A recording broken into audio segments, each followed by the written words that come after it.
So now we will learn this very important score called as CTP score. CTP stands for Child-Tuckett-Pug score. It is a very important score, especially in case of liver disease, and it also helps us to make a clinical decision, especially in two very important conditions. We will look at them.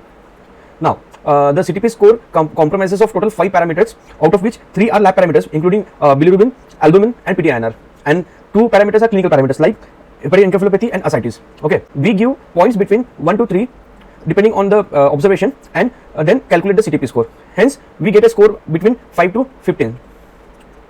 If a patient has a score of 5 or 6, the patient comes under CTP A. If a patient has a score between 7 to 9, patient comes under CTP B, and if a patient has score between 10 to 15, patient comes under CTP C.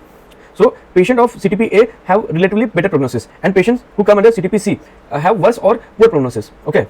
Now, talking about two important conditions where CTP scoring helps us to take clinical decisions. First of all, in case of any surgery, if a patient of liver disease has to undergo any surgery, and if the patient comes under CTP A, then patient can undergo surgery safely. If a patient comes under CTP B, then patient has moderate risk of decompensation, and if a patient has CTP C, then patient should not undergo any elective surgery. That is, we should avoid elective surgery in such patients because there is a high risk of mortality and high risk of decompensation. Okay. Now, another use of CTP comes when a patient of liver disease is planned to start antitubercular drug, or if a patient who is taking antitubercular drugs and develops a drug-induced liver injury due to the ATT. In such patient, how does CTP helps us? First of all, we need to understand and know few things about ATT. So, in ATT, we have H, R, Z and E. Okay. Amongst this, Z, that is pyrazinamide, is most hepatotoxic. Okay, and has to be avoided in any case of liver disease or drug-induced liver injury.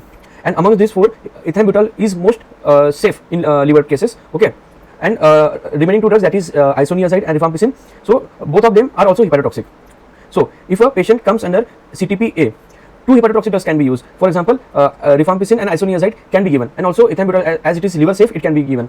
In case of CTP B, only 1 hepatotoxic drug can be used. So either isoniazid or rifampicin can be used. Both together can't be used. And in case of CTP C, none of the hepatotoxic drugs has to be used. So we have to move to some other regimen or modified ATT, and we have to drop using isoniazid and rifampicin in such cases.